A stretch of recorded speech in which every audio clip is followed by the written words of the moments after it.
विद्यार्थी हूँ, लोग का वकील हूँ, मैं जानना चाहता हूँ मुख्यमंत्री जी से और अपने चीफ सेक्रेटरी डीजीपी से कि ये कौन सा कानून है कि कोई अपने मोहब्बत का ख्याल इजाल करे और उससे करे जिसका नाम इंसानियत के नाम पैगाम हो, गैर बराबरी की मुखालफत में जो सबसे बड़ा नाम हो, तो सरकार को तकलीफ क्यों हो जाती है? सरकार के इशारे में लोगों को जेल में क्यों बंद किया जाता है? मैं उदाहरण एक और देता हूं, जिसको तो सोचना है सोचो। आपको याद है बरेली में कुछ लोग आई लव मोहम्मद के पेपर को लेकर सड़क पे आ गए और फिर क्या हुआ?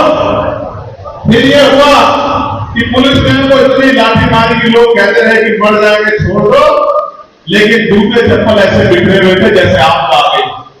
लेकिन मैं पूछना चाहता हूं मुख्यमंत्री जी से कि जब फतेहपुर के मकबरे पर 500-700 लोग लेके उसको तोड़ने चढ़ जाते हैं तो आपकी लाठियों का बल कहां चला जाता है? आपकी लाठियों का बल कहां चला जाता है? क्या एक प्रदेश में दो कानून हो सकते हैं कि सत्ताधारियों के लिए अलग कानून और मुसलमानों के लिए, दलितों के लिए, पिछड़ों के लिए, किसानों के लिए अलग कानून, सिखों के लिए अलग कानून, बौद्धिस्टों के लिए अलग कानून? ये प्रदेश संविधान से चल रहा है और मैं बहुत जिम्मेदारी से कह रहा हूं, आज जो अधिकारी, सब अधिकारी तो बुरे नहीं है, लेकिन जो अधिकारी सिर्फ कुर्सी पे बने रहने के लिए आम को पीटने का काम कर रहे हैं, मेरे भाइयों सत्ता बदलेगी, आप यही रहोगे, हम भी यही रहेंगे। मेरी बात को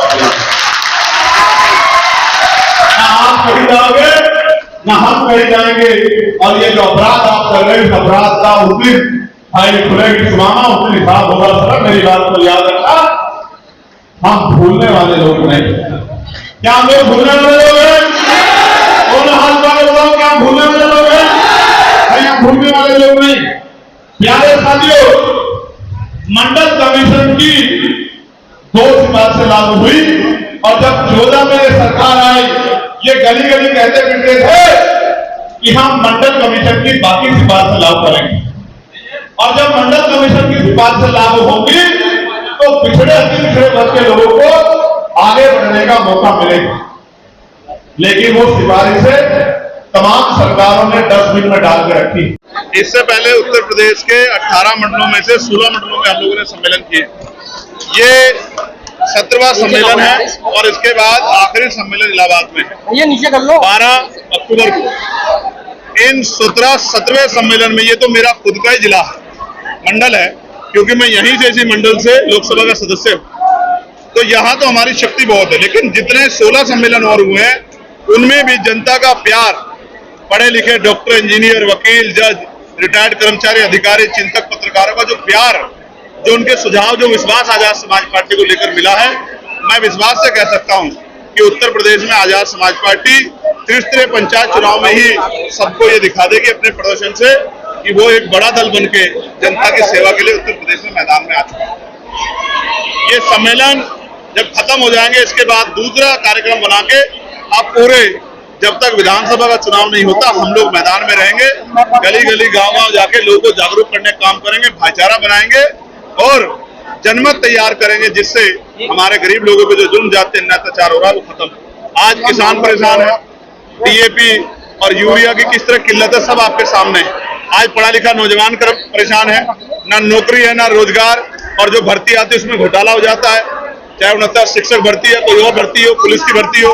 आज महिलाओं पे, बहन बेटों पे अन्याय अत्याचार हो रहे हैं। अभी अम्बेडकर नगर की एक घटना मेरे सामने आई, मैंने परिवार से बात किया, वहां 17 साल की बच्ची को कल दिन के उजाले में मार दिया गया। तमाम तरह की घटनाएं इस बात का सबूत है कि उत्तर प्रदेश में जंगल राज चल रहा है और जनता इस जंगल राज को खत्म करना चाहती है। इसके लिए आजाद समाज पार्टी और उसके कार्यकर्ता, भीम आर्मी कार्यकर्ता, पदाधिकारी दिन रात मेहनत कर रहे हैं। बरेली को लेकर चंद्रशेखर जी, बरेली में जो अन्याय हुआ, मेरा सबसे बड़ा सवाल यह है कि एक प्रदेश में 2 कानून कैसे हो सकते हैं।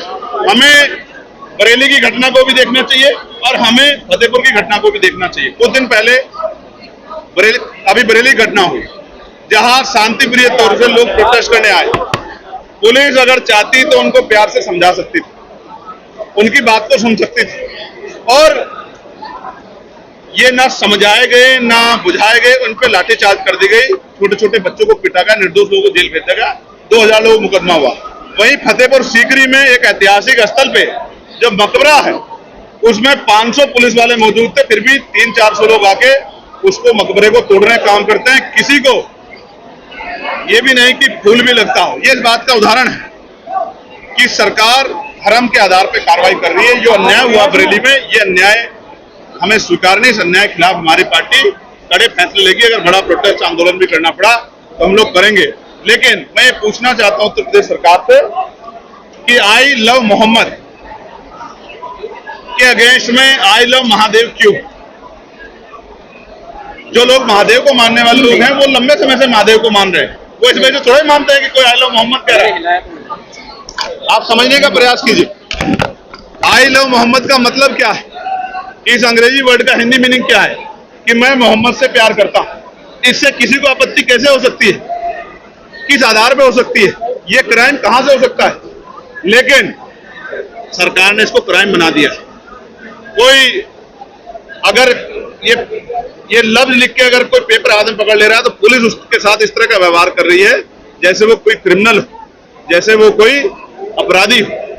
ये जो गैर बराबरी है, क्योंकि भारतीय संविधान धर्मनिरपेक्षता की बात करता है, धार्मिक आजादी देता है। जो मोहम्मद से प्यार करता है वो आई लव मोहम्मद लिख रहे हैं, जो महादेव से प्यार करते हैं वो आई लव महादेव लिख रहे हैं, जो बुद्ध से प्यार करते हैं वो आई लव बुद्ध लिख रहे हैं, तमाम जो जैन से प्यार, जो महावीर जैन जी से प्यार करते हैं वो आई लव महावीर जैन लिख रहे हैं। किसी को तकलीफ क्यों होनी चाहिए? मेरा धर्म मेरे साथ, आपका धर्म आपके साथ, नास्तिक जो लोग हैं उनका धर्म उनके साथ। इस आधार पर अगर कार्रवाइयां होंगी तो लोगों में असंतोष पैदा होगा और ये सरकार चाहती है कि असंतोष बना रहे। असंतोष रहेगा तो रोटी कपड़ा मकान रोजगार महंगाई के मुद्दों पे चर्चा नहीं होगी। ये एक सोची समझी साजिश है।